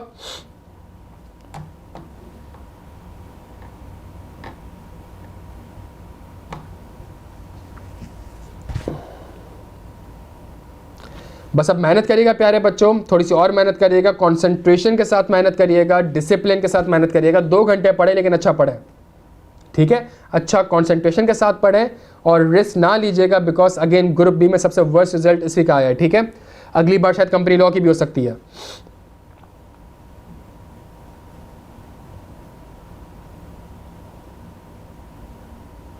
यार प्रैक्टिस जितनी ज़्यादा प्रैक्टिस कर सकते हैं करें। तो रिस्क ना लो इमरान, मेरा मशवरा रिस्क ना लो।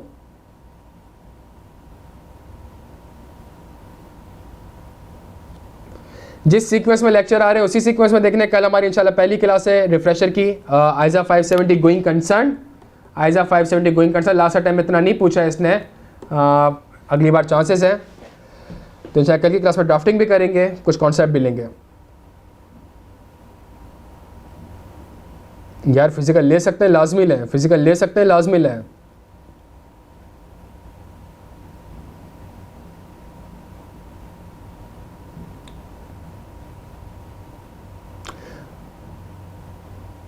देखें चेक कर ले दुआ कि आपके साथ में और कौन सा पेपर है। साथ में ज़्यादा पेपर हैं तो मेरी सजेशन है क्लासेस ना लें। वर्कशॉप जो 30-35 घंटे वाला है वो ले लें, तो ईद से पहले फारिग हो जाए उसको लेकर। और ईद तक मेरा, अच्छा हाँ एक चीज़, ईद तक मैं इंशाल्लाह ईद की छुट्टियों से पहले मेरा प्लान है कि मैं इंशाल्लाह 80-90% कोर्स कंप्लीट करा दूंगा। बिल्कुल बिल्कुल विद ड्राफ्टिंग।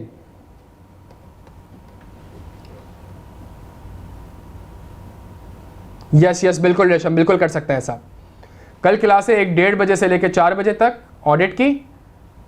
इससे पहले FR2 है 11 से 1, फिर 4 बजे से लेकर 6 बजे तक कंपनी लॉ है, जिसमें लास्ट टाइम का पेपर इंशाल्लाह हम डिस्कस करेंगे सी लॉ का, जिसमें 3-4 सवाल काफ़ी ट्रिकी थे। और फिर 6 से 8 हमारी MFA की क्लास है।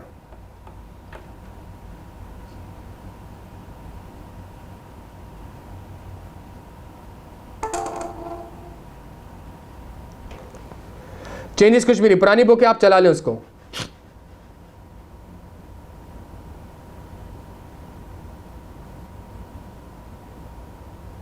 ये प्रैक्टिस से होगा मेरे दोस्त, प्रैक्टिस से होगा ये।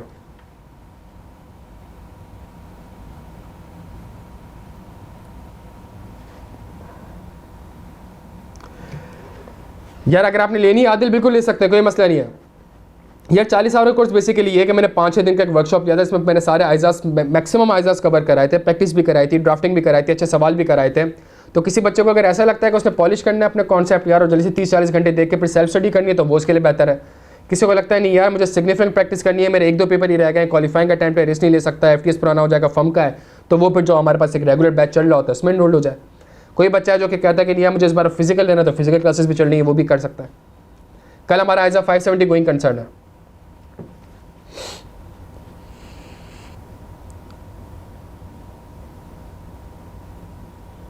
दोनों में फ़र्क नहीं है, अनिक दोनों कर ले, कोई मसला नहीं है।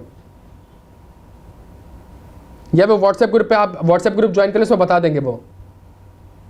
नहीं MFA सर अली अहमद और sir Muzammil Manaf, FR2 sir Murtaza Qaid. Audit और लॉ मैं करता हूँ, और लॉ में मेरे साथ सर KFA भी है, मतलब उनका एक अलग बैच है, मेरा एक अलग बैच है। जी बिल्कुल सेम होंगे रेशम, बिल्कुल सेम होंगे। अब तक हमने जो हमारा नया बैच चल रहा है उसमें सिर्फ 2 टॉपिक्स हमने पढ़ा है, आइजा 550 रिलेटेड पार्टी और आइजा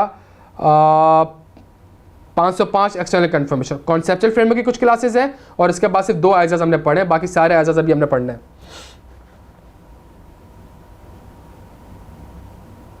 यार ये जो है ना बुक कहाँ से, ये व्हाट्सएप ग्रुप पर सारी डिटेल्स आ जाएंगी मेरे भाई। ऑडिट से रिलेटेड मुझसे कुछ पूछ लो यार। चेंजेस कुछ भी नहीं आई है दिल, बिल्कुल भी चेंजेस नहीं आई है।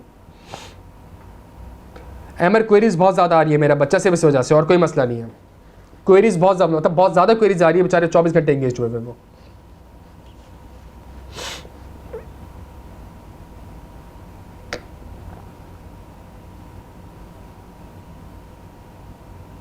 मैक्सिमम 25 आवर्स हुए, जिसमें से 15 आवर्स कॉन्सेप्चुअल फ्रेमवर्क के और 10 आवर्स आइजा 550 और आइजा 505 के।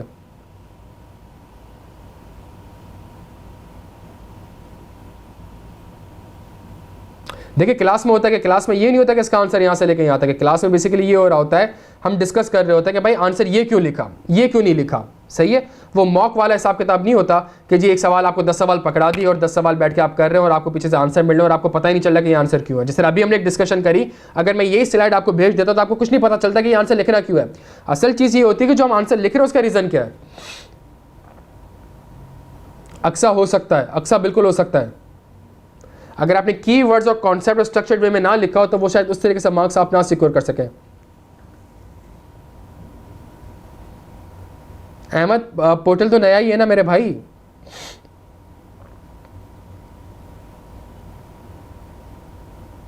यार 70-80% मेरा टारगेट ये है कि मैं इंशाल्लाह ईद से पहले कवर करवा लूँ।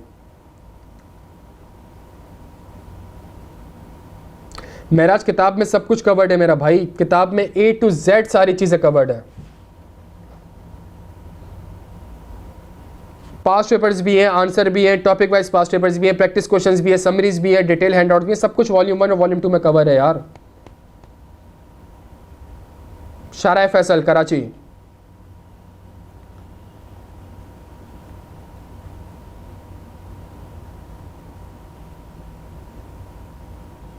नहीं, इल्मा भुट्टो साथ साथ कल गोइंग कंसर्न है, लाजमी सबने आना है। कल गोइंग कंसर्न की क्लास है, पुराना आप देखने बैठेंगे तो गोइंग कंसर्न भी मिस होगा, फिर गोइंग कंसर्न को करने बैठेंगे तो बात, ये रिस्क ना लें, ये रिस्क ना लें।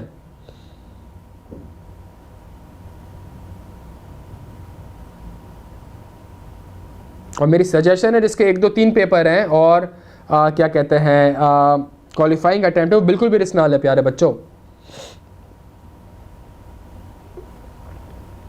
कल 1:30 से 4, 1:30 से 4, तो रेशम रिस्क ना लें, बिल्कुल भी रिस्क ना लें। 1:30 से 4 कल है, गोइंग कंसर्न इंशाल्लाह पढ़ेंगे।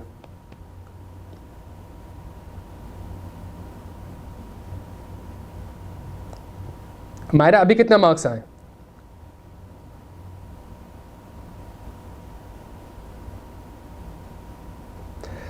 कल वाले भी आ सकते हैं। फर्स्ट टाइम अगर ऑडिट पढ़ रहे हो तो गोइंग कंसर्न पढ़ सकते हो। रिपोर्टिंग इंप्लीकेशन में थोड़ा सा इश्यू होगा, बाकी पढ़ सकते हो, लेकिन कल हम रिपोर्टिंग इंप्लीकेशन डिस्कस नहीं करेंगे। जी लाइव भी ज्वाइन कर सकते हैं, रिकॉर्डिंग भी देख सकते हैं, फिजिकल भी आ सकते हैं। जी पोस्ट रिजल्ट वाले भी कल आ सकते हैं।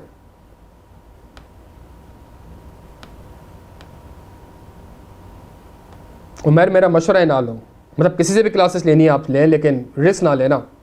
खुदा ना खासा एक पास हो गया, एक फेल हो गया, फिर 6 महीने ज़्यादा। फर्म का तुम्हें पता है ना, अभी 1700 क्वालिफाइड है, तुम्हें पता है ना क्या मतलब क्या उठाएंगी फर्म, कितनी उठा लेंगी यार।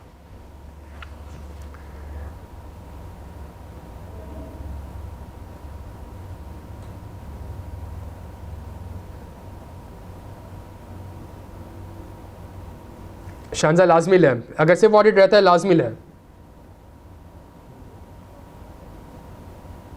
AFC 190519, एक पेपर रह गया, 1-2 पेपर है, रिस्क ना ले प्यार, जिससे पढ़ना है पढ़े, लेकिन रिस्क ना ले।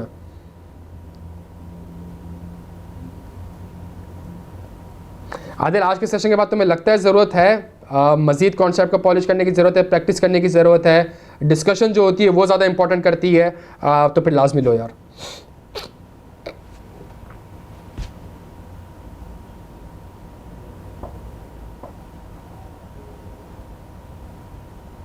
अगर मैं आपसे कह रहा हूँ कि आपने क्लासेस लेनी है तो इसका ये मतलब नहीं कि आपने मुझसे क्लासेस लेनी है, सही है। आपको जो टीचर पसंद है, जिसके साथ आपकी केमिस्ट्री मैच है, आप उससे क्लासेस लें। मैं एक एडवाइस कर रहा हूँ आपको। आमिर, प्रैक्टिस करने के बाद प्लस जो लिख रहा हूँ उसका रीज़न क्या है। जिस तरह आज आपने मुझे टफ टाइम दिया है ना कि सर वो आउटपुट मेथड भी तो हो सकता था, फ्रॉड भी तो हो सकता था, गोइंग कंसर्न भी तो हो सकता था, ये जब तक डिस्कशन नहीं करेंगे ना आप तो पेपर पास नहीं होगा। और क्लास में होती ही ये डिस्कशन है। अभी बच्चों को मैंने ऐसा 505 पढ़ाया 2 दिन पहले, वो पोर्टल पे लेक्चर आ रहा है लास्ट क्लास का, आप वो लेक्चर देख लें तो वो हमने सिर्फ 3 घंटे प्रैक्टिस ही करी और डिस्कशन ही करी है। हालांकि सवाल 4 से 5 के, लेकिन सिर्फ डिस्कशन करी कि भाई ये आंसर क्यों लिख रहे हैं।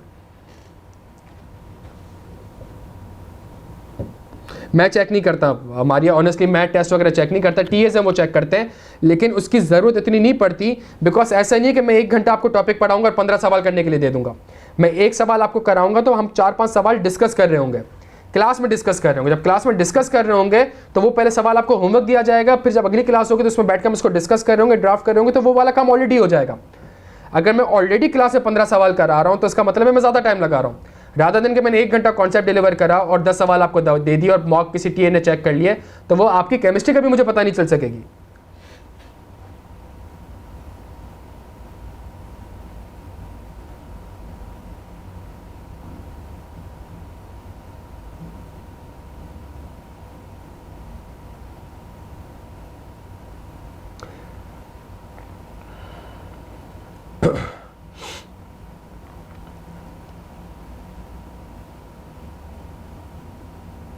लिंक पोर्टल पे अपलोड होगा अमर।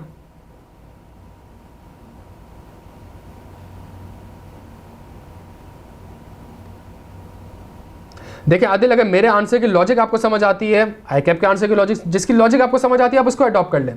है जजमेंटल पेपर ना, तो मैं अगर अपने एक आंसर की लॉजिक आपको एक्सप्लेन कर रहा हूं तो मैं बड़ा लॉजिकल एक्सप्लेन कर रहा हूं। अगर आप डेप्रिसिएशन वाले मैटर को कह रहे हैं तो मैं आपको बैठ के अभी IAS 16 पढ़ा देता हूं। कैटेगोरिकली IAS 16 में लिखा हुआ है कि जी अगर डेप्रिसिएशन सीज दो सूरतों में होगी, या तो एसेट आपका डीरिकॉग्नाइज होगा या आपका एसेट आपने classified as held for sale कर दिया IFRS 5 में। सेकंड चीज, अगर आपका प्रोडक्शन आउटपुट मेथड है और आपका प्लांट शट डाउन हो गया है तो इस केस में आप भले डेप्रिसिएशन सीज कर दें, लेकिन आपको ये डेप्रिसिएशन रिकॉर्ड तो होगा लेकिन जीरो पे रिकॉर्ड होगा। लेकिन आपको ये देखना पड़ेगा कि जी कहीं आपका प्लांट तो इंपेयर्ड नहीं होगा। ये कैटेगोरिकली IAS 16 में इलस्ट्रेशन है बच्चों। आप कहेंगे मैं ग्रुप पे भी शेयर कर दूंगा। तो मैं अगर एक चीज़ आपसे, मतलब 14 साल से फर्म में हूँ यार, तो ये सारी चीज़ें देखते हैं, इससे ज़्यादा देखते हो। डिपेंड करता है उमर। अब लेट से ISA 240 जब फर्स्ट टाइम पढ़ेंगे तो वो 3 घंटे की क्लास होगी, बिकॉज ISA 240 बड़ा है, सही है। ISA 610 पढ़ेंगे तो वो 1.5-2 घंटे की क्लास होगी। लाइक ISA 570 कल पढ़े तो उसमें मुझे 2.5 घंटे चाहिए कि मैं कॉन्सेप्ट भी डिलीवर कर दूं और एक सवाल भी करा दूं, ताकि आपको मैं मजीद सवाल दे सकूं, फिर नेक्स्ट क्लास में उसकी मजीद प्रैक्टिस कर सकें।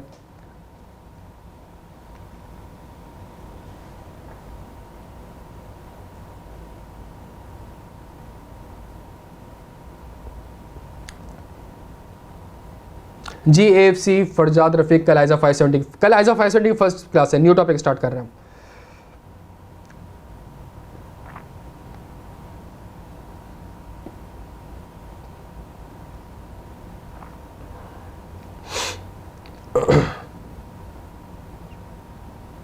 बच्चों क्लियर है? और कोई क्वेरीज?